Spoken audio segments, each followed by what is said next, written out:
Bonjour tout le monde et bienvenue sur Légende. Aujourd'hui, notre invité, c'est Christophe Michalak, le pâtissier. Vous connaissez ses pâtisseries, vous connaissez son nom. Mais là, aujourd'hui, on va parler non seulement de sa vie, de ses anecdotes, mais aussi de son business, de chiffres, de comment il a créé son empire, de comment il a créé ses sociétés, ses pâtisseries et son image de marque. Il va nous expliquer tout ça. En tout cas, sachez qu'on est disponible sur les podcasts en audio. Si vous faites du sport ou vous êtes en voiture et que vous nous écoutez, on est dispo sur Spotify, sur Deezer, sur Apple Podcasts, Google Podcasts ou Amazon Podcasts. N'hésitez pas à mettre une petite note, ça nous aide vraiment sur le référencement. Et c'est parti avec le premier épisode de Légende Business avec Christophe Michalak. C'est parti. Salut, c'est Christophe Michalak, je suis un chef pâtissier rock'n'roll et je vous raconte toute ma vie sur Légende. Eh ben, bienvenue. Merci, je vais te prendre le clap. Bienvenue Christophe. Bah ouais, mais je suis ravi d'être avec toi en aparté, tranquillou. Sur Légende. Alors sur Légende Business, aujourd'hui, on est amis avec Christophe. Hein. On se connaît. Merci de venir, en tout cas, d'être venu en short et tout. En mode été, il est venu. Ah, mais je vis dans le sud maintenant, les gars. 4 mois de l'année, je suis en short, quoi. Tu vas nous raconter, on va parler de ta carrière. Et le but aussi, c'est de parler de business. Comment on se construit, comment on fait parfois des erreurs, comment on a des échecs et des succès, comment est-ce qu'on construit une carrière, comment est-ce qu'on réfléchit plusieurs temps en avance pour essayer d'avoir un plan de carrière à 3 ans, 5 ans, etc. C'est ce que tu vas nous expliquer. Toi, tu es champion du monde de pâtisserie. Oui. C'était en quelle année ? C'était vieux, c'était en 2005. C'est une vraie grosse compétition, le championnat du monde de pâtisserie, avant d'expliquer ton histoire. Absolument, il y a 2 grandes compétitions dans mon métier. Il y a le meilleur ouvrier de France, un pâtissier, et la Coupe du monde de la pâtisserie. La Coupe du monde de la pâtisserie, ça regroupe 20 pays. Et tu as un thème précis, donc c'est une équipe de 3 et tu as 1 milliard de choses à faire. Le concours dure 10 heures. Donc c'est... Ouais, il ne faut pas être manchot, il faut y aller, c'est une vraie compétition. On va faire des petits jeux tout à l'heure, des petits tests à l'aveugle. Je t'ai pas dit ce qu'il y avait à l'intérieur.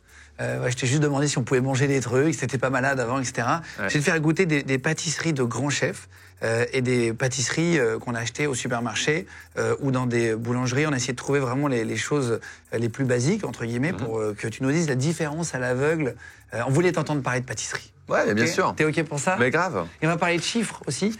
Comment on se construit, le premier salaire, combien il faut investir quand on ouvre une boîte, une pâtisserie, même pour donner envie si jamais l'un d'entre vous a envie un jour de monter une pâtisserie ou envie de monter un business, qu'on se rende compte, parce que quand on n'est pas entrepreneur, parfois on a du mal à imaginer. Même les charges et tout ça, c'est des choses qui sont hyper lourdes en France. Oui, bien sûr. Juste, on reprend ta vie pour comprendre. Tu as fait un CAP pâtisserie à Angers en 91. Absolument. C'était ton rêve de devenir pâtissier ou tu avais une autre envie au départ ? Alors, moi, quand j'étais môme, comme tous les mômes, je voulais devenir Spider-Man au Captain America. Après, j'ai voulu être dessinateur et un peu plus tard, j'ai voulu rentrer aux Beaux-Arts. Bon, finalement, tout ça, ça s'est pas bien enchaîné comme je voulais. Et j'ai décidé, comme j'étais très gourmand, de devenir pâtissier. Parce que j'aimais ça, parce que j'aimais faire des gâteaux pour les gens que j'aimais, surtout ma maman. Et puis j'étais ultra gourmand, donc je me suis dit, si je combine la gourmandise et le côté un peu artistique, tu sais, dessinateur que j'aime, ça pouvait passer. Est-ce qu'au bout d'un moment, ça te dégoûte de manger de la pâtisserie ? C'est une question qu'on pose, tu sais, comme, je sais pas, quelqu'un qui fait du poulet tous les jours. Au bout d'un moment, est-ce qu'il a toujours envie ? Est-ce que tu prends toujours du plaisir à manger des pâtisseries ? Alors, je vais te répondre différemment. Ma femme, Delphine, te dit que, logiquement, les gens ont un clapet ici quand ils sont un peu écœurés, quand ils mangent trop de chocolat. Moi, ce clapet n'existe pas. Je suis profondément gourmand, en sucré, en salé. Je ne recherche qu'une chose, l'émotion. Voilà, manger un bon gâteau à la bonne température, au bon moment, dans un endroit sympatoche, voilà, c'est tout ce genre de choses qui m'amènent à faire mon métier, à me pousser jour après jour, à me remettre en question pour essayer de développer le meilleur gâteau. La température, c'est hyper important du gâteau ? Mais oui, tout est important. Ton état d'esprit, la température, la texture du gâteau. Ton état d'esprit. Mais oui. Dans lequel tu manges, je veux dire, si tu es stressé, à un moment donné, tu vas pas prendre plaisir. Voilà, tout est lié. Quand tu vas au restaurant et tu es très stressé, tu vas pas prendre plaisir. Tu vas aller dans le même restaurant une semaine plus tard pour fêter un heureux événement et tout de suite, il y a des choses qui vont se déclencher en toi. Ça a été quoi ton premier job en pâtisserie ? J'étais encore trop jeune pour faire un CP pâtissier, donc j'ai fait un pré-apprentissage dans une boulangerie. Totalement pourri, dans un bled improbable au fin fond de la Vendée. Et je me rappelle, c'est assez collector les histoires que j'ai, le patron achetait le lait chez le fermier, donc le fermier mettait les bidons de lait qui étaient ouverts, le chien arrivait, levait la patte, pissait un peu dans le jardin, il y avait un peu d'urine dans le lait. Et là, toi, moi j'étais un peu décontenancé, quoi. J'avais 14 ans, j'avais pas tout mon cerveau, hein. J'étais fan de Jean-Claude Van Damme, donc t'imagines. Et je disais, qu'est-ce qu'on fait, chef, avec ça ? Et il fait, ouais, c'est bon, fais-le bouillir, tout va bien, quoi. C'est vrai ? Donc voilà, je suis parti vraiment de ça. pour en arriver où je suis. Donc, la piste de chien dans le gâteau. Soyez confiants, toi. Comme quoi, tu peux partir de zéro et y arriver dans la vie. C'est quoi la première pâtisserie que tu as maîtrisée, où tu t'es dit vraiment, pas juste que tu as su faire, que tu as vraiment maîtrisé à bon niveau? C'était quoi pour toi? C'est difficile comme question parce que je pense que dans une vie, c'est un apprentissage jour après jour et tu ne maîtrises jamais forcément. Ton goût évolue. Toi, par exemple, moi, je suis un amoureux du Paris-Brest et du flan. Et c'est deux pépites de la pâtisserie que j'essaye, même jour après jour, même 20-30 ans plus tard, j'essaie de les améliorer. Donc, je dirais qu'il n'y a pas, oui, c'est pas ça, vraiment un t'évolues, gâteau en fait. qui est parfait. Et combien de temps après, tu as gagné le concours de meilleur apprenti de France, après cette boulangerie à Cholet, là? Alors c'était pas Cholet, c'était la Bruffière, pour ceux qui nous regardent, 2000 habitants en Vendée. Okay. Après, je suis parti dans la grande ville métropolis qui était à l'époque Cholet, 60 000 habitants. Donc là, j'ai fait un step. Et c'est là où j'ai travaillé donc, chez un pâtissier qui était le pire pâtissier malheureusement de la ville. Hein. On faisait des tartes au citron avec du pulque au citron. Enfin, c'était n'importe quoi. Donc comme quoi, tout arrive, ouais, tout arrive. Mais il m'a challengé et comme j'aime le challenge, voilà, je me suis réveillé assez vite. Et à 16 ans, j'ai décidé d'essayer de devenir un super pâtissier. Et quand par exemple tu bosses une recette pour un gâteau, je te donne un exemple, le clafoutis. On prend un gâteau. Il m'a fait le meilleur clafoutis de ma vie, clafoutis aux cerises. Il m'a dit ouais, j'ai pris 2-3 trucs dans le frigo, je t'ai fait et j'ai le meilleur clafoutis, je m'en souviens encore. Un exemple, combien de fois tu vas faire de recettes pour t'entraîner? Combien d'exemples tu fais en exercice?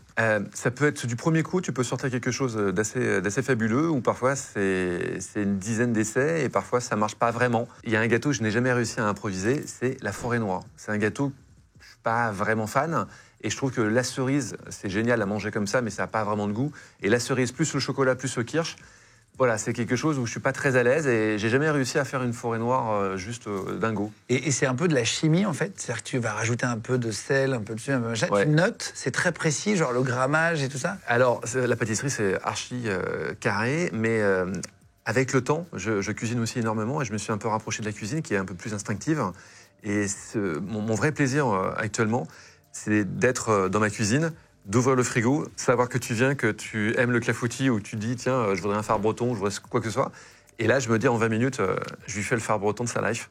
Voilà, ça c'est mon vrai plaisir. Accueillir mes amis chez moi et me dire, avec l'expérience que j'ai maintenant, piloter ça en 15-20 minutes et faire un gâteau de la mort. T'avais pas fait une mousse au chocolat avec de l'huile d'olive? Ouais. Non, c'est ça. Ouais, il me sert une mousse au chocolat, tu rajoutes de l'huile d'olive et du sel, non? Et de la fleur de sel. La fleur de sel. Alors, parce que j'habite en Provence, mais oui, et tout simplement, parce que sur le papier, tu dis, tiens, je vais te faire une mousse au chocolat, huile d'olive, fleur de sel, tu dis, non, merci, je prends juste un café, basta.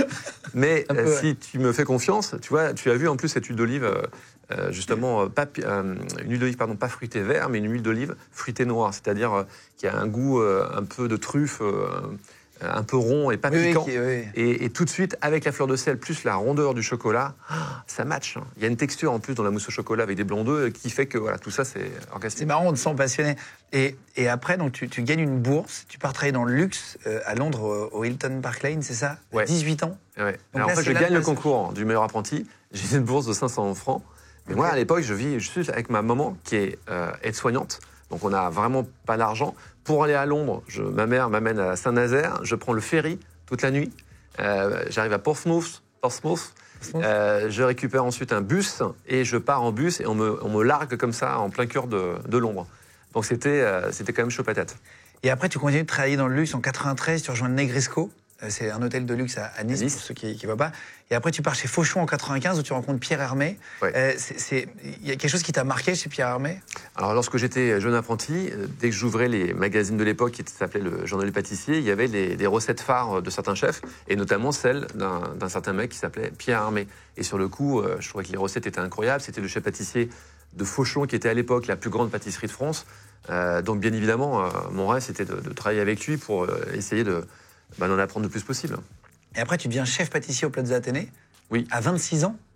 Assez jeune, ouais. Hyper jeune. Ouais. Alors, il s'est passé plein de choses. Enfin, hyper jeune, hein, c'est pas forcément jeune, 26 ans, mais c'est jeune pour ce métier-là. Oui, c'est assez jeune, ouais. Mais j'avais une grosse expérience parce que j'ai beaucoup voyagé. Comment ça se passe avec les équipes au début quand tu deviens comme ça chef? Est-ce que ça se passe bien? Est-ce que tu fais des erreurs de management au départ, pour parler vraiment business pur? ou tu as ce sens-là tout de suite? Alors malheureusement, on ne nous apprend pas à gérer l'humain. Manager, c'est un mot qu'on ne connaît pas forcément. C'est en train de se démocratiser. Donc qu'est-ce que j'ai fait à l'époque? J'ai fait pas mal de conneries. J'ai fait un management à la Robuchon, c'est-à-dire si tu ne comprends pas, je te gueule dessus. Et franchement, au Japon, à un moment donné, les 12 pâtissiers qu'on avait avec nous sont partis. On va parler après, mais tu es parti au Japon, tu as créé une pâtisserie là-bas. Exactement. Et c'est là où je me suis retrouvé seul, parce qu'en fait, j'étais beaucoup trop intransigeant sur moi-même et sur les autres, et tout le monde a craqué, tout le monde est parti. Et j'étais jeune, j'avais 24 ans à l'époque. Ouais, du jour au lendemain, personne. Pour faire partir des Japonais qui sont assez rudes, il faut y aller. Et sur le coup, je me suis dit, ok, il va peut-être falloir changer ma façon de manager. Et de là, je me suis intéressé. J'ai commencé à acheter des bouquins, style de Manager Minute, commencer à lire des bios de chefs d'entreprise. C'est vrai. Et c'est ça qui m'a. Bah oui, parce qu'à un moment donné, tu es obligé. Et très vite, j'ai compris, un peu comme dans une équipe de foot, que chaque individualité est différente et qu'il faut parler à chaque personnel différemment. Et que si tu arrives à instaurer dans ce groupe, et si tu arrives à les faire rêver, eh bien tous ensemble, comme une poignée de soldats, en fait, tu peux aller au front et tu peux aller très très loin. Et tu as réussi à changer, parce que souvent on se dit l'humain ne change pas, et ça, tu as réussi à vraiment changer et ça a fonctionné après? Je pense, ouais. J'ai tendance à dire, va voir mes employés, ils te diront qui je suis vraiment. Mais je pense que oui, j'ai un vrai management. Alors, je ne vais pas dire paternaliste, mais je suis proche de l'humain. Et beaucoup plus qu'avant, en gros. Carrément, ouais. Après, j'ai toujours eu une grosse empathie en général pour l'humain. Mais dans le travail, on a tellement de rigueur dans la pâtisserie qu'à un moment donné, la rigueur, c'est bien, mais il faut aussi accompagner les gens et savoir leur parler. Mais dans la cuisine aussi, c'est connu pour être très difficile. Les chefs, parfois, ça peut être violent. Il faut être costaud quand même pour bosser en cuisine. Bien sûr, bien sûr. C'est un peu la même chose en pâtisserie, en gros. Non, alors la pâtisserie, c'est plus le monde des bisounours, quand même. C'est plus à la cool. Il n'y a pas un service qui nous fait stresser. Ah oui, il n'y a pas la cuisine. Coup de feu. Ouais, moi j'ai pratiqué la cuisine. La cuisine, c'est quand même très rude. C'est des gros horaires. Non, c'est vraiment un autre environnement. Non, la pâtisserie, c'est quand même beaucoup plus doux, beaucoup plus sympatoche. Et après, en 2004, tu lances une boîte de conseils, tu fais même des gâteaux pour Starbucks, tu conseilles pour aider d'autres marques, c'est ça? Oui.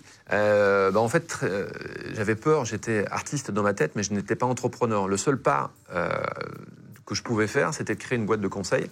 Et à partir de 2004, eh bien, j'ai donné beaucoup de cours dans toutes les écoles pâtissières du monde. J'ai conseillé des entreprises. J'ai développé, à l'époque, Starbucks, c'était je crois leurs 50 ans, donc je leur ai développé un gâteau signature pour leurs 50 ans de création. Et voilà, puis j'ai papillonné, j'ai fait un milliard de choses à droite à gauche. C'est après que la télé arrive, juste avant 2005, tu deviens champion du monde de pâtisserie, t'en parlais tout à l'heure. 2007, première apparition à la télé avec le gâteau de mes rêves sur Teva. Ouais. Après, meilleur pâtissier sur M6. Tu es reconnu dans la rue tout de suite pour tes gâteaux. Ouais, totalement. Mais ce qu'il faut savoir historiquement, c'est que lorsque moi j'ai commencé mon métier, être pâtissier, c'était pas du tout fun. C'était pas du tout glamour. C'était, on faisait une petite soirée. Il n'y a pas de paillettes, quoi. Mais non, mais totalement. C'est arrivé d'être dans une soirée parisienne et autour d'une table, tout le monde se présente. Oui, bonjour, je suis avocat, je suis médecin, je fais ci, je fais ça. Et dès qu'on arrive à moi, je dis bonjour. Avec mon énergie naturelle. Bonjour, moi je suis pâtissier, j'adore ce que je fais et tout. Et en fait, on me regarde en disant, mais qu'est-ce que c'est que ce type, quoi? C'est la loose totale, pâtissier. Mais c'est vrai, qu'est-ce qu'il fout à table, ce mec-là? Et je l'ai ressenti comme ça. Donc ça m'a toujours beaucoup énervé. Et si je suis sincère avec toi, c'était dans les années 98-2000, j'avais un objectif dans ma vie, c'était d'éclairer mon métier, éclairer les artisans qui étaient dans l'ombre. Et dans ma tête, je m'étais dit, allez, je me donne 10 ans, mais dans 10 ans, pâtissier, ça sera vraiment un métier cool et ça sera un métier à la mode. Et tu vois, 15 ans plus tard, maintenant, être pâtissier, c'est vraiment être super cool. C'est drôle. Ouais. Et ça n'était pas il y a 15 ou 20 ans. On ne s'intéressait pas à toi à table, tu voyais que tu n'avais pas de... Jamais. La conversation... Condescendance totale. Affreux. Moi, j'étais en train de bouillir. Moi, tu me connais, je suis Rocky Balboa dans ma tête. Donc, c'était horrible. C'était horrible. Et c'est en 2013 que tu crées ta marque, Michalak Paris, avec Delphine, ta femme? Exactement. Ouais. C'est ça? En fait, la seule façon d'évoluer, c'était de devenir entrepreneur. Donc ça me faisait flipper parce que j'étais dans un magnifique hôtel parisien, au Plaza Athénée. J'avais 35 pâtissiers avec moi. J'avais ma boîte de conseil à part. Je faisais le tour du monde. Je faisais de la télé, je faisais des livres. Enfin, c'était vraiment la vie rêvée, quoi. Ouais. Mais tu sais, à un moment donné, si tu te bouges pas, si tu restes dans ce confort, à un moment donné, ça va mal se passer. Tu avais le plafond de verre, tu sentais que Exactement. c'est ça. Il fallait que j'évolue. Et la seule façon d'évoluer, c'était de devenir entrepreneur. Donc, on a eu très, très peur avec Delphine, parce que ma femme était comédienne à la base et pas du tout dans le domaine Ouais, de l'entrepreneuriat. voilà. On a cassé notre tirelire. On a mis 50 000 euros vraiment, on a retiré tout ce qu'on avait sur les codes de vie, les comptes cerises et tout le tintouin. 50 d'un côté, 50 de l'autre. Et avec 100 000 euros, on a été voir la banque. On nous a prêté le maximum 360 000 euros. Je m'en souviens encore, comme si c'était hier. Et donc, avec 460 000 euros, ça paraît beaucoup, mais en fait, c'est pas grand-chose lorsqu'on monte une entreprise.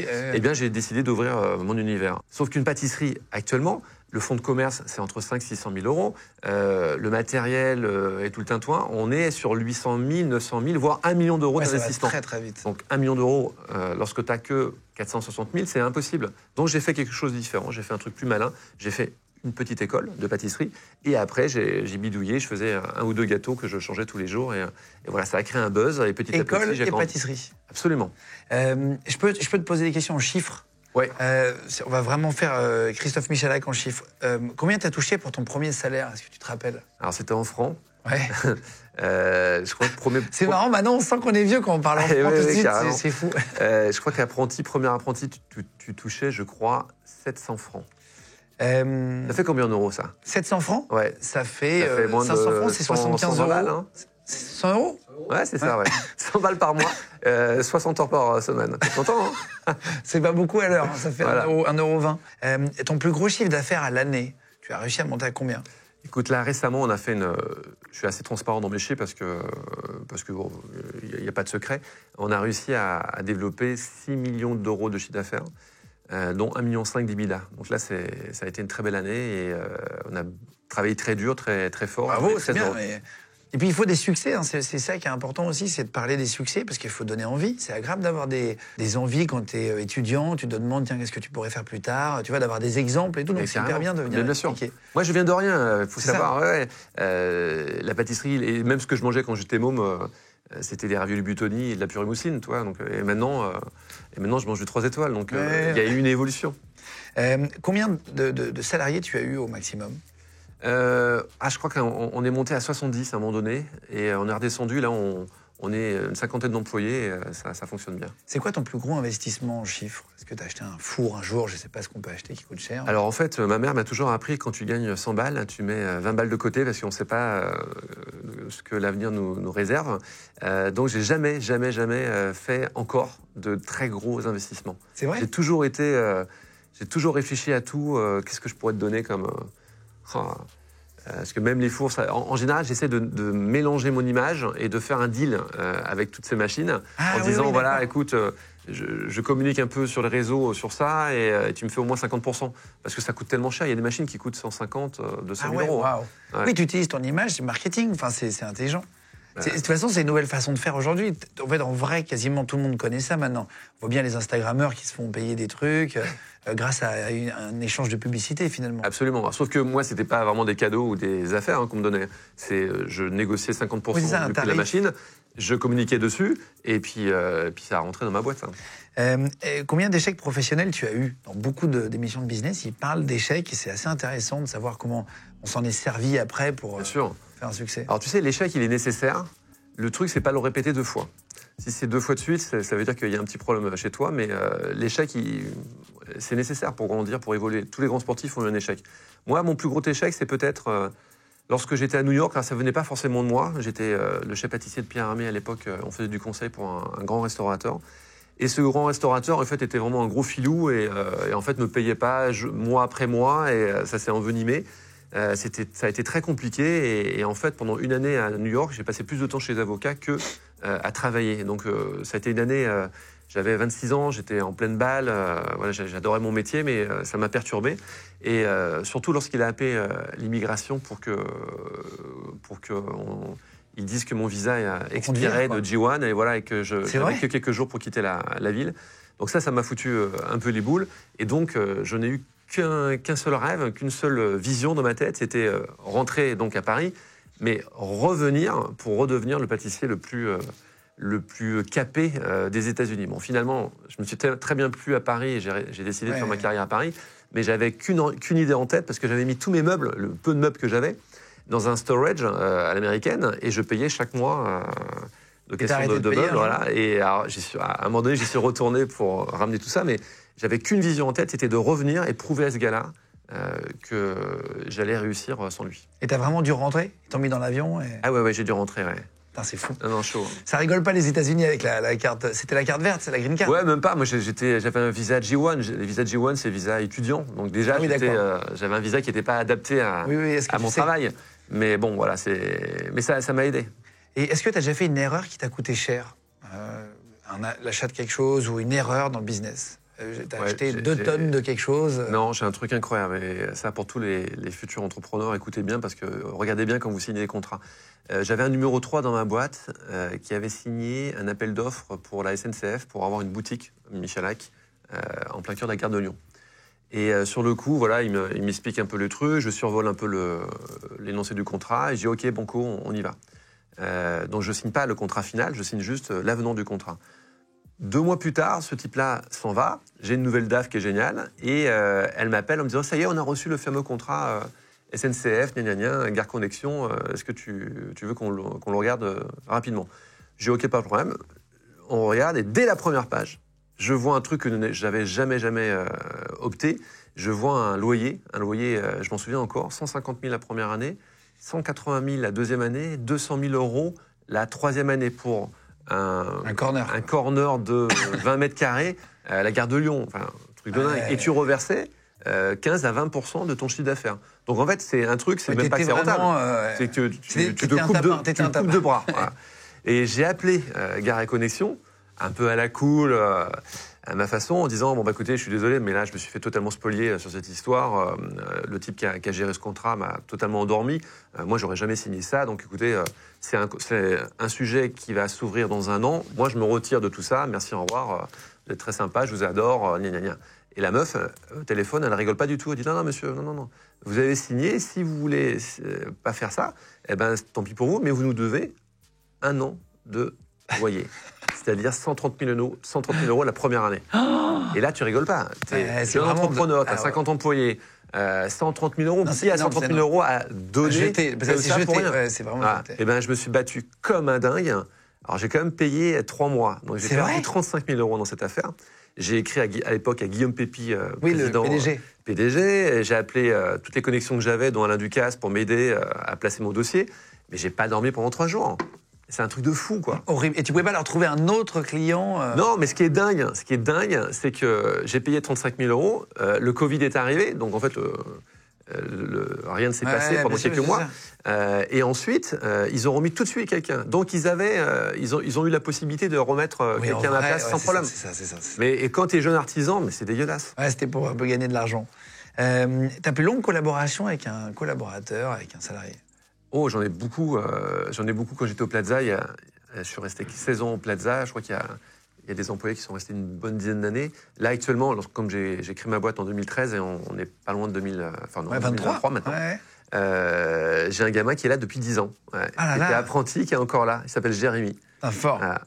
Le nombre de redressements fiscaux que tu as eu, est-ce que tu as déjà eu un redressement fiscal? Non, 0. Ou un contrôle fiscal Alors oui, les contrôles fiscaux. Dès que tu passes dans la presse, en général, on t'appelle tout de suite et tu as un redressement. Mais je suis ultra flippé à ce niveau-là. J'ai des très bons comptables, j'ai une très bonne DAF. Et je suis vraiment très sérieux à ce niveau-là. Est-ce que c'est comme dans les films, le contrôle fiscal? Est-ce que tu as quelqu'un qui vient s'asseoir à côté de toi pendent 3 mois? Alors il paraît, que tu fais? Il paraît. Alors moi, je n'ai pas eu ce genre de cas. J'ai eu des contrôles sur mes sociétés, etc. Mais franchement, on est trop honnête pour faire quoi que ce soit. Donc, non, mais il paraît que c'est possible qu'il y a donc un contrôleur qui a le droit de dire « j'ai un bureau chez toi ». C'est vrai. C'est vrai. Et pendant la durée limitée. J'ai un copain dont je vais taire le nom et qui mettait la clim à 15 degrés. Et c'était le bureau du mec. Ah, c'est vrai? Ouais, véridique. Pour le faire partir. Et le gars peut te demander tout ce qu'il veut. Ah oui, il est chez toi, il vérifie tout de A à Z. Bon, après, si tu n'as rien à te reprocher. Oui, non, bien sûr, mais c'est toujours un peu désagréable d'avoir quelqu'un que tu ne connais pas, qui fouille tout ce que tu fais pendant des mois. Non, mais il y a pire que ça. C'est tout ce qui est contrôle sanitaire, contrôle des fraudes, qui viennent en général quelques jours avant Noël, la pire journée de ta life, ah oui. et qui te cassent les pieds sur tout. Par contre, juste à côté, il y a un mec qui fait des Québec shawarma, tu vois, tout va bien. Il est en plein air. Enfin, toi, tu dis, tiens, il fait quand même le dégagement de vapeur et tout. On lui dit rien. Mais toi, tu fais tout pour bien faire, mais on va te casser Ils les vont mettre pieds. des sondes dans tes trucs pour la température, c'est ça? Ah, mais la totale. T'as déjà eu ça? Oui. On a tout eu. On a tout eu. Ce qui nous sauve, c'est qu'on travaille avec un laboratoire maintenant spécialisé qui vient eux-mêmes faire des relevés de température, etc. Donc, dès qu'on a un problème, on appelle ce laboratoire qui vient à notre rescousse. Ah oui, c'est ça, c'est pour tester la crème si elle a la bonne température, etc. Ouais. Les frigos, les trucs comme c'est ça. ultra sérieux. La moyenne d'âge des salariés que tu as, c'est quoi à peu près chez toi? Ils sont très jeunes, 22 ans.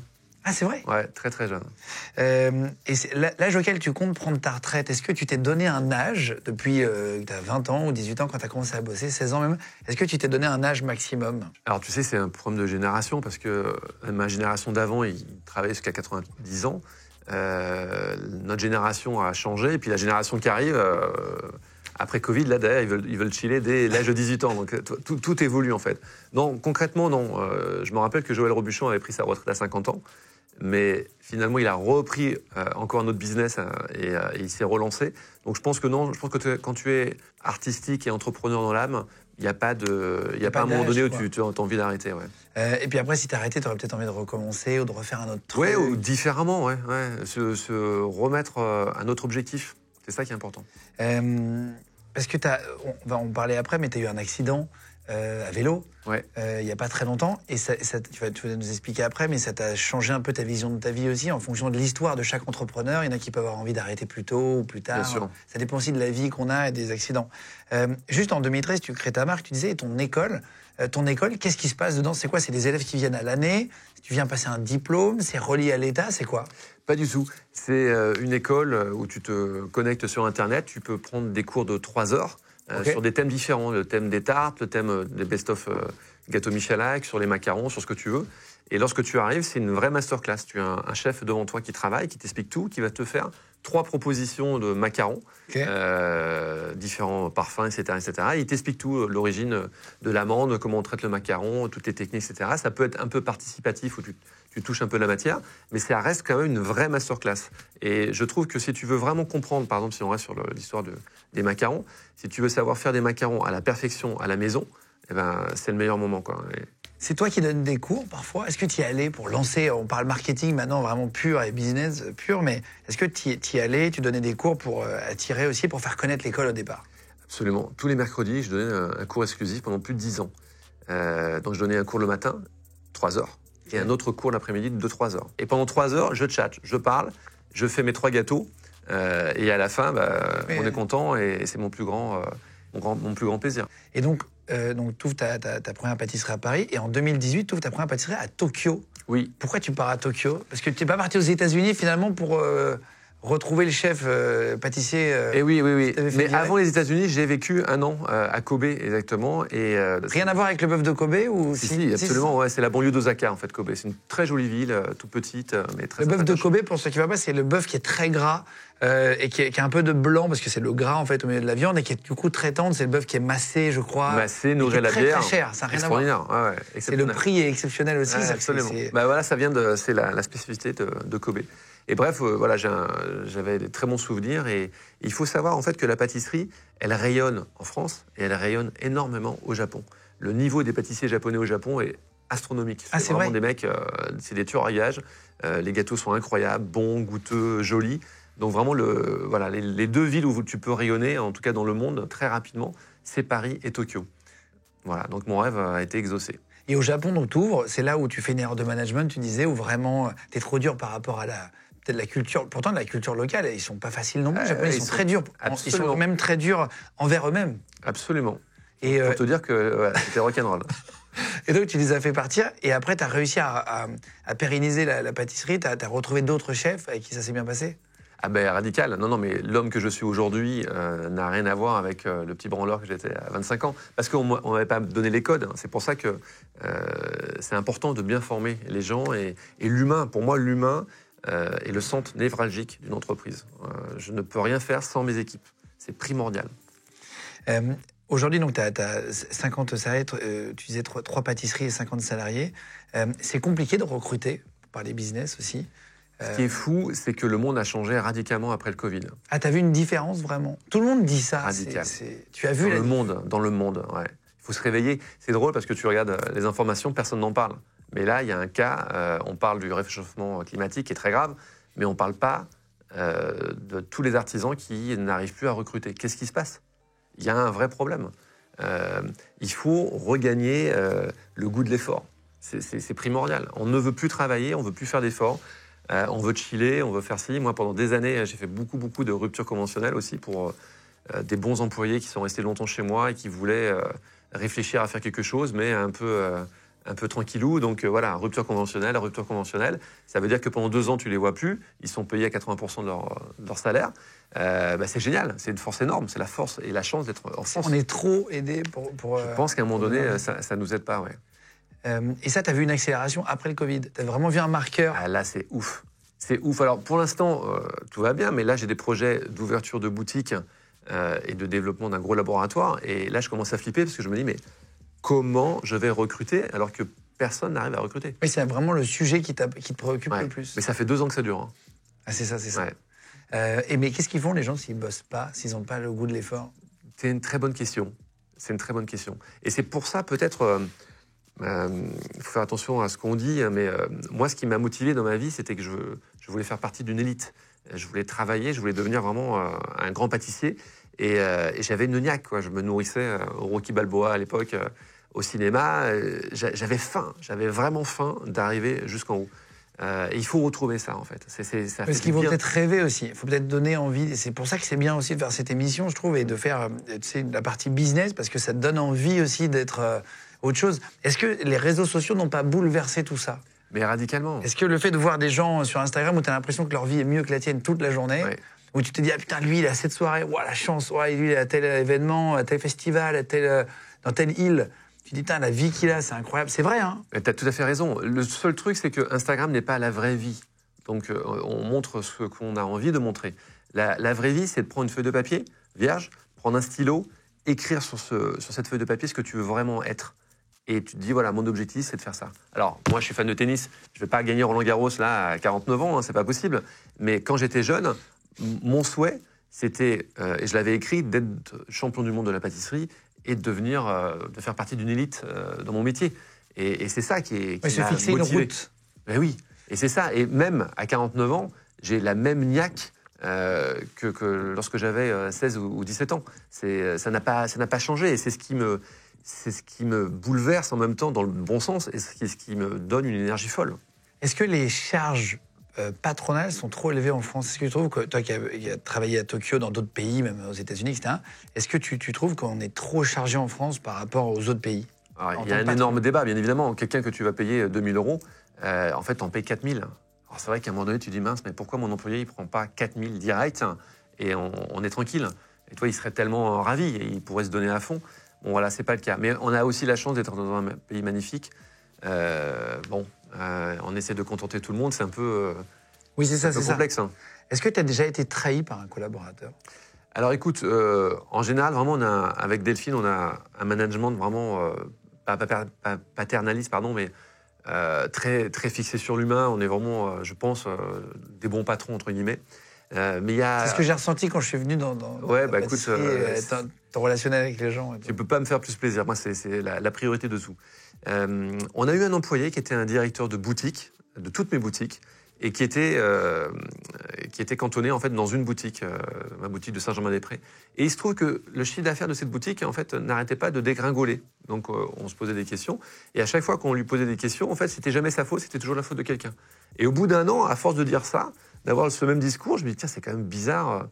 Et j'ai fait une petite enquête et je me suis aperçu que il démotivait le personnel. Enfin, c'était vraiment lui le problème. Donc je lui ai proposé une rupture conventionnelle. J'ai proposé qu'on s'arrête là, que voilà, ça n'allait pas.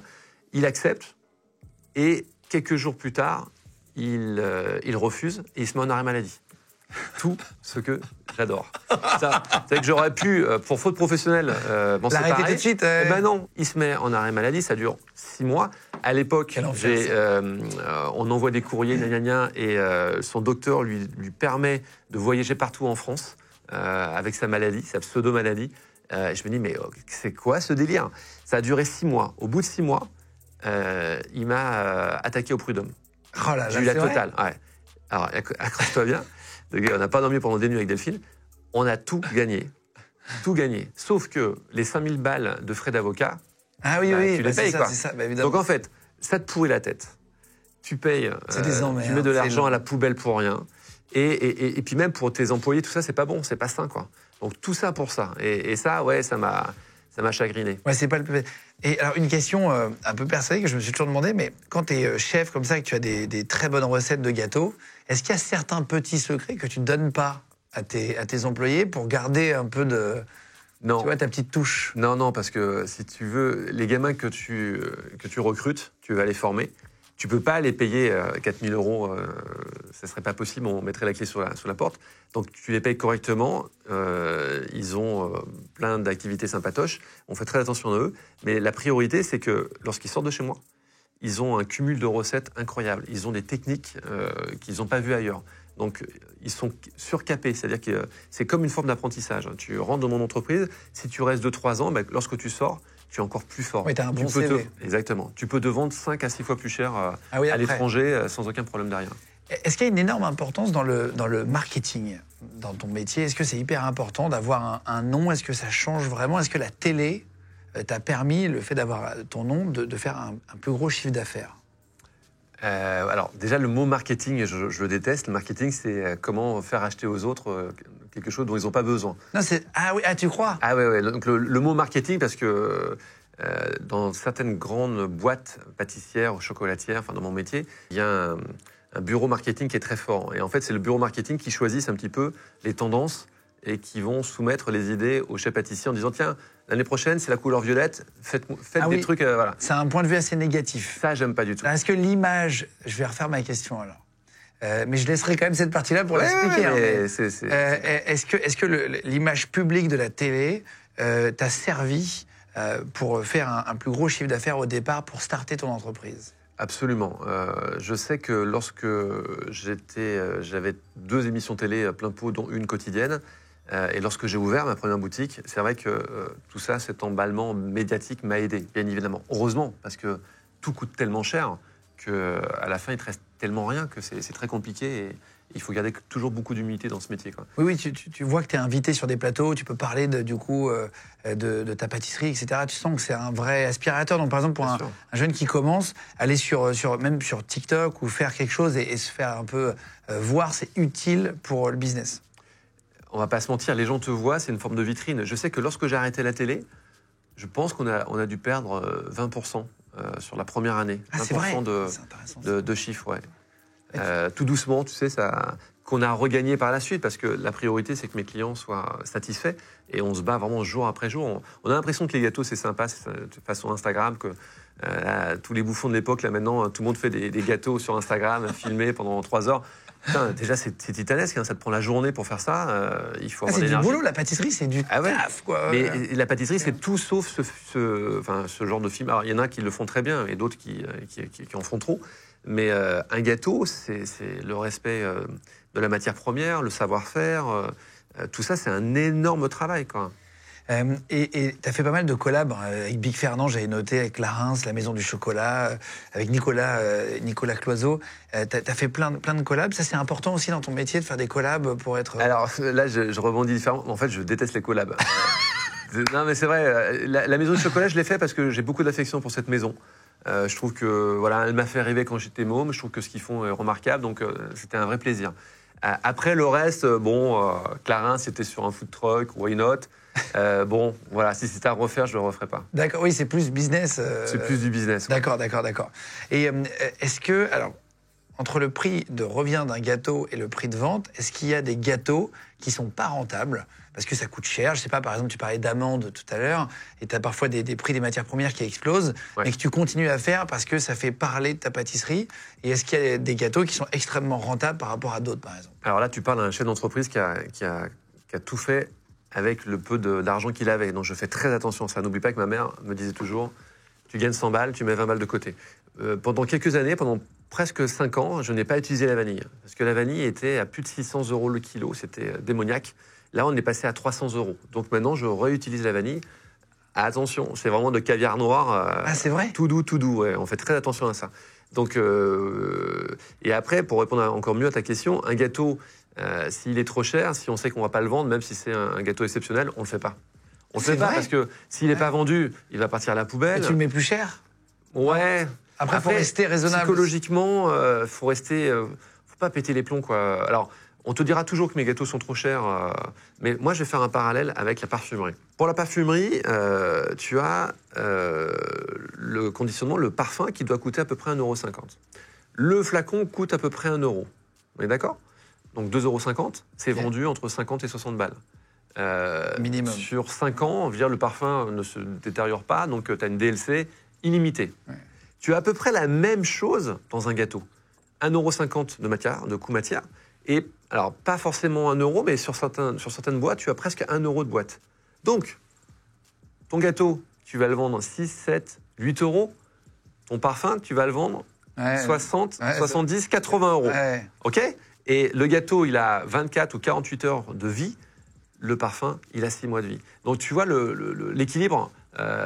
Il faut être un vrai équilibriste dans ce métier parce que c'est des matières vivantes en fait, donc tu ne peux pas te tromper. Tiens, très bonne question qui va s'enchaîner du coup logiquement avec ce que tu viens de dire. Est-ce que tu as beaucoup de déchets? Quand il fait très chaud, par exemple, quand tu ouvres ton business, il n'y a pas de clients, je sais pas, j'ai pas envie de manger du chocolat le 15 août, ou je sais pas, de gâteau, etc. Ouais. Comment ça se passe? Tu les gardes pour le lendemain? Est-ce que tu les détruis, t'en refais un gâteau avec? Tu vois, comment ça se passe? Ah mais tu sais, c'est un truc de fou, là, je vais te donner des conseils que je garde un peu pour moi, mais ce qui est très vrai, c'est selon la météo qu'il va y avoir, on fait un nombre de gâteaux déterminé. S'il pleut, pas bonne journée. C'est vrai? S'il fait chaud, moins 30% de chiffre. S'il y a une canicule, moins 70% de chiffre. S'il y a une grève, moins 30% de chiffre. Tu vois, tout ça, c'est acté. C'est vrai? Ah, c'est acté. C'est le commerce, il est très sensible. Donc, si tu as 12, 13 degrés et il fait un peu de soleil et on est samedi, putain, ça, c'est la bonne journée, mec. Ah ouais? Donc là, on balance. Il faut qu'on vende du gâteau parce que entre les grèves de la semaine dernière et les chaleurs qui vont arriver, c'est fou. On est mort. Donc on essaie de paramétrer ça. Et pour les gâteaux qu'on n'a pas vendus, en fait, moi j'ai trouvé des solutions il y a plus de 10 ans de ça. C'est qu'on travaille avec une société qui s'appelle Linky, qui vient récupérer les gâteaux invendus. C'est pas les compteurs électriques? Non, c'est LINKEE. Et qui redistribue ces invendus à la soupe populaire, au Resto du Cœur ou ailleurs. Voilà. D'accord, ok, c'est vachement bien. Ouais. Et sinon, après, tu es obligé ou alors tu les donnes, etc. Mais en tout cas, tu peux pas les vendre. Il y a un changement, ils deviennent rassis, par exemple. Alors, si on dit comme ça, mais... Non, mais parce que le gâteau, il est bien maîtrisé, donc il peut se conserver même plusieurs jours. Hein, mais en règle générale, ou nos employés se servent, ou on les donne tout simplement. Pour finir, tu as eu un accident, c'était en 2021. Accident de vélo, tu te fais écraser par un bus contre une voiture, c'est ça? Qu'est-ce qui se passe? Le bus tourne. À Paris? Ouais, moi je suis entre le bus et la voiture. Et en tournant, en fait, tout l'arrière du bus en fait, m'a coincé la jambe et m'a écrasé contre une voiture. Donc j'ai une triple fracture sur la jambe droite. Donc sur le coup, pas rigolo du tout. Et les pompiers m'amènent en urgence aux urgences. Et là, on me dit qu'il va falloir opérer, que c'est un peu gras, etc. Et moi, sur le coup, je capte pas trop. Pour moi, c'était un plâtre et basta. Tu perds connaissance? Je perds pas connaissance, non, étonnamment. Moi, je pensais que j'allais mourir. Ah, c'est vrai? Ouais. Finalement, la jambe était cassée à 3 endroits, donc grosse souffrance. Mais tu le sens tout de suite ou la douleur arrive après? Non, tu le sens tout de suite, mais je pense que tu es tenu par l'adrénaline. C'est fou, le corps humain, il est... Donc on m'a relevé, il y a deux cyclistes qui étaient pas très loin de moi qui m'ont aidé, qui m'ont relevé. Les pompiers sont arrivés quelques minutes après, hein, les super-héros pour moi. Et voilà, et puis les soignants formidables qui m'ont soigné. Après, écoute, ça s'est passé il y a quasiment 2 ans, donc je boiterai à vie. C'est mon karma, voilà. Écoute, c'est mon karma. Non, mais qu'est-ce que tu veux faire? C'est comme ça. Quand je suis bien échauffé, etc., je boite quasiment pas. Moi, ma priorité, c'était de rejouer au tennis, et je rejoue au tennis. Okay. Alors voilà, je peux pas courir correctement, mais en tout cas, la frappe de balle est toujours de qualité. Et voilà. Et je refais du vélo, et j'ai retrouvé 90% de ma jambe. Donc c'est déjà pas mal. Ah, la vache. Et ça t'a changé un peu de la vision, pour parler du business aussi, ça t'a changé ta vision du travail après ça? Tu t'es dit, tiens, la vie peut vite s'arrêter finalement. Tu sais, parfois quand tu as un choc émotionnel ou un choc physique comme ça, on a une autre vision de la vie. T'as raison.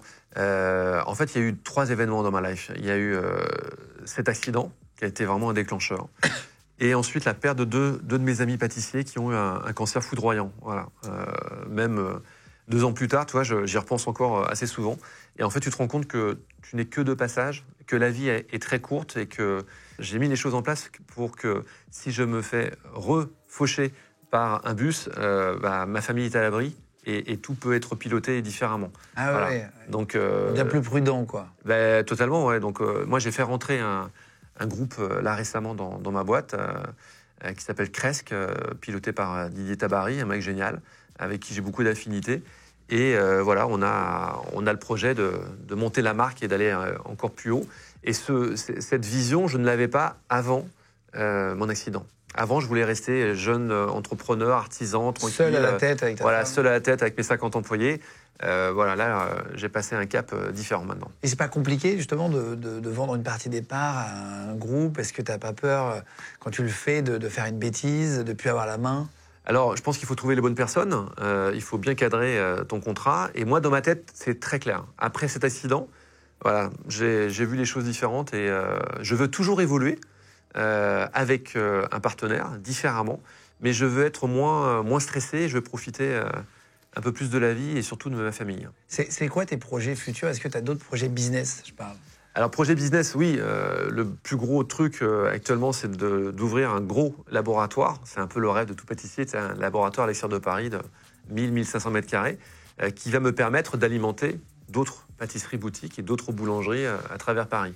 Donc, je passe en fait un peu d'économie à classe business. Le premier cap va être difficile à passer. Donc voilà, il y a plein de projets, c'est super stimulant. Et puis dans ma tête, je suis plus seul. Donc c'est pour ça que j'ai beaucoup moins peur. Est-ce que tu es d'accord pour terminer qu'on fasse un blind test? Pas un blind test de musique évidemment, mais un blind test, donc un test à la. Pas mauvais pourtant en blind test. C'est vrai? De musique, ouais. Il y a le champion du monde derrière la caméra ici. C'est vrai. Ouais, tu me chauffes là, ouais. Sébastien, intouchable. Première note, tu comprends même pas. Ah bah ouais. Alors moi je suis très années 80, tu vois, anglo-saxon 80. Là en général, je suis une pile électrique. Ouais. On va faire un blind test, mais avec des pâtisseries. On a pris 3 grands pâtissiers à côté, dans la rue. Ouais. On n'a pas fait avec toi parce qu'on s'est dit que c'était trop facile. Après, tu dois reconnaître tes gâteaux, tu dois les connaître par cœur. Et on a pris soit un gâteau de supermarché ou le gâteau le moins cher qu'on ait trouvé dans la circonférence, pareil. Donc un gâteau, on va dire, très bas de gamme et un gâteau très haut de gamme.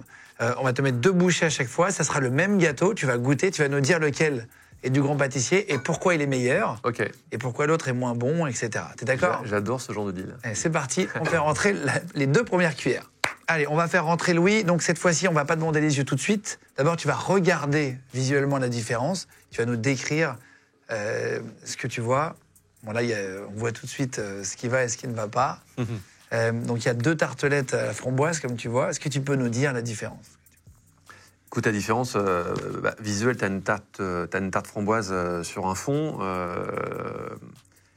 J'en parlerai plus tard, il faut que je goûte pour vérifier, mais qui peut être un fond sous-traité et acheté. Il n'y a pas de piège. Hein. Il n'y a pas de piège, ouais. Après, c'est une crème d'amande avec des framboises classiques et un nappage neutre. Un nappage neutre, c'est de l'eau, du sucre et de la pectine. Et là, un peu plus agrémenté, parce que la framboise un peu plus luxe, entre guillemets, la framboise est garnie et fourrée de confit de framboise. Et une crème, à mon avis, mascarpone vanille, ou mascarpone tout simple.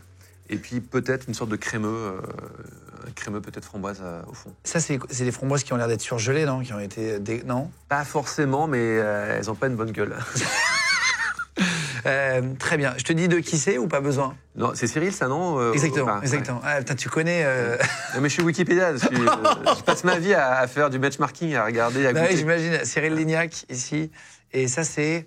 La boulangerie du coin. Ça, c'est pois chaud crème amicette.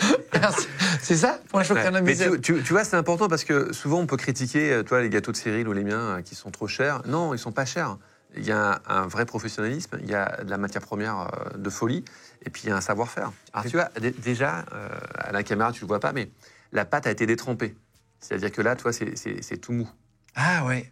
Là, la pâte, ce qui peut dire que ça fait 2-3 jours de frigo. Ah ouais, d'accord. Et là, la pâte est impeccable. Elle est dure. Elle est croustillante, elle est al dente. Alors que là, elle est molle. Putain, Ouais. c'est vrai, ça.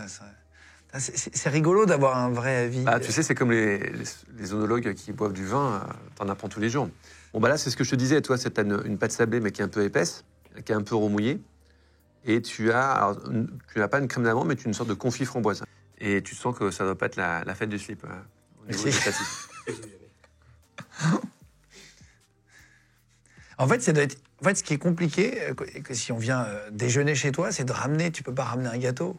En fait, si tu. Voilà. Tu ramènes ce que tu veux. Nous, on est contents, on passe un bon moment. On n'est pas du tout dans la critique. Non, mais si, mais intérieurement, vu que c'est ton métier, tu dois quand même juger un peu. Même quand quelqu'un cuisine, c'est peut-être compliqué. Quand tu as des copains chefs, c'est chaud, quoi. L'idée, c'est de passer un bon moment. Donc, oui, bien sûr. Moi, voilà, j'aime pas. Par contre, quand je fais des gâteaux, quand je fais un plat, que ça soit chez moi ou dans mes pâtisseries, quand quelqu'un se la ramène, parce que souvent, t'as toujours quelqu'un qui sait tout. Hein. Il a intérêt d'être bon, le mec. Hein. Parce que là, vraiment. Donc là, c'est la tarte aux framboises de Cyril Lignac. Là, tu vois une différence déjà rien que. Bah oui, là déjà, c'est croustillant. La pâte est croustillante. On a une base de crème d'amande et on a cette crème mascarpone et la framboise qui est juste fourrée.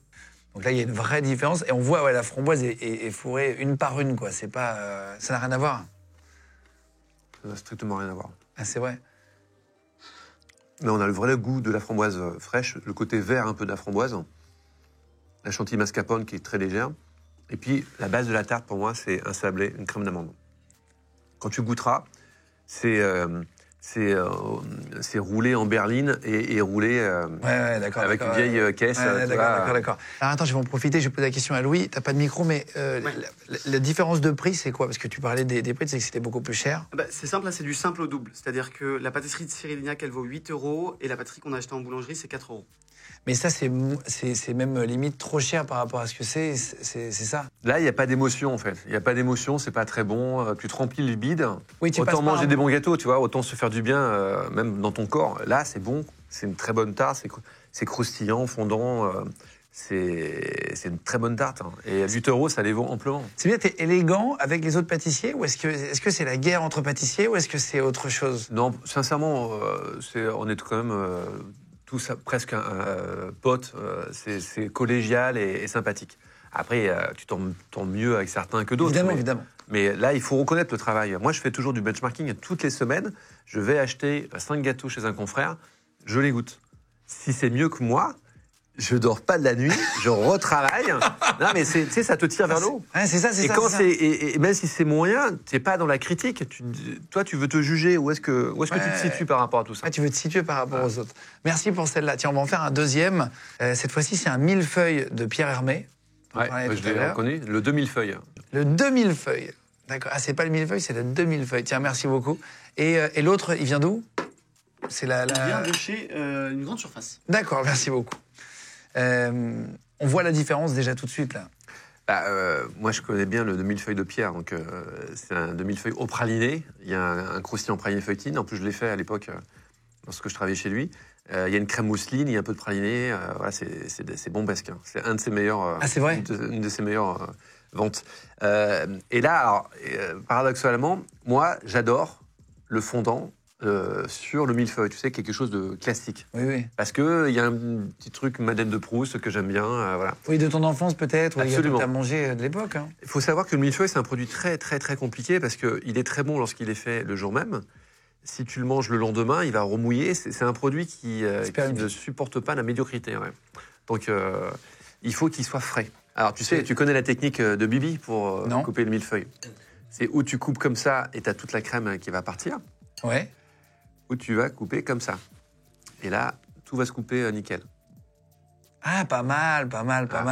Alors là, tu vois deux choses. Déjà, la crème, elle est quasiment inexistante, puis elle a séché. Et alors, on ne sent pas à la caméra, mais le feuilleté est tout mou. Ah oui, effectivement. Je me demande même si je le mets dans l'estomac, là, tellement je vais pas me faire du bien. Là. Non, mais là, le feuilletage, on dirait un gant de toilette, là, c'est pas possible. Je peux pas mettre ça dans mon corps, les gars. Déjà, je lutte pour faire des régimes, c'est pas possible. Alors. Bon, celui-là, il arrive directement de Pierre Hermé. Bon, déjà, il est quand même beaucoup plus sensuel. Hein.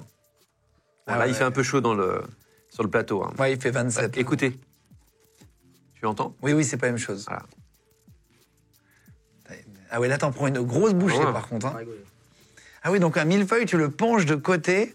Et il y a une... Attends, c'est du chocolat qu'il y a. Il y a une énorme... Praliné. Ah, c'est praliné, là aussi? Ouais, méga bombesque. Ah, c'est vrai? Mm. Ouais, là, ça n'a Alors rien à attention voir. calories. Il en Là, prend- je il en peux jouer au prend tennis même. pendant 3 heures après. Mais très beau.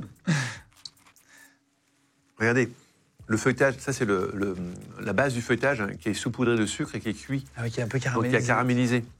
Et qui a la bonne couleur de caramélisé. Regardez le feuilletage comme il est blanc. Oh, rien à voir. Et donc, Louis, juste pour savoir le prix, c'est Louis qui allait chercher avec le scooter. Alors ça, c'est au supermarché, ça vaut 2,50 € celui-ci. Celui-là est à 10 €. Ok, donc ça, c'est 10 euros le. Et chez Pierre, ça pique un peu. Mais par Mais- contre, ça n'a rien à voir. Merci. Ça n'a rien à voir. Mais en avec- fait, c'est quoi tu veux t'acheter un jean, tu veux t'acheter un jean de merde, pas très cher, Mm. ou tu vas un peu économiser, tu vas acheter un jean qui va coûter très cher, mais qui va être incroyable et qui va être vraiment le Oui, jean c'est que tu vas pareil mettre tous pour les la jours. bouffe, quoi. C'est pareil. Et ce que tu mets, ça, tu le mets dans ton corps.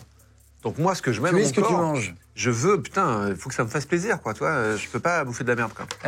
On va terminer avec des macarons.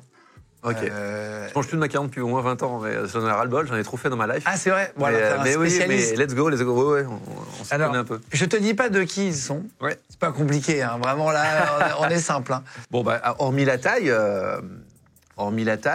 y a deux tailles à on est correct. Hein.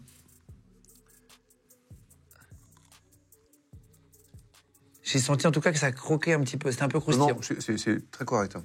Pour faire la différence, je m'attaque tout de suite au chocolat parce que c'est la rondeur et le goût du chocolat qui va déterminer tout de suite si, Tu si fais le comme- macaron est très bon. Tu fais comme moi avec les princes, tu les ouvres.